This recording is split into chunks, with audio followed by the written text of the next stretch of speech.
Hi guys, today we will talk about how to turn off broadcast communication on your Reddit app. We will go to turn off this marker now. How we can do that?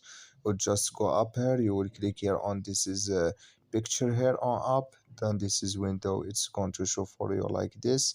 Then you just click here on settings. Then you come to a settings window here in this window. Then we just click here on account settings for you. Then we come here to account settings here in this window. Then we just click here on manage notifications.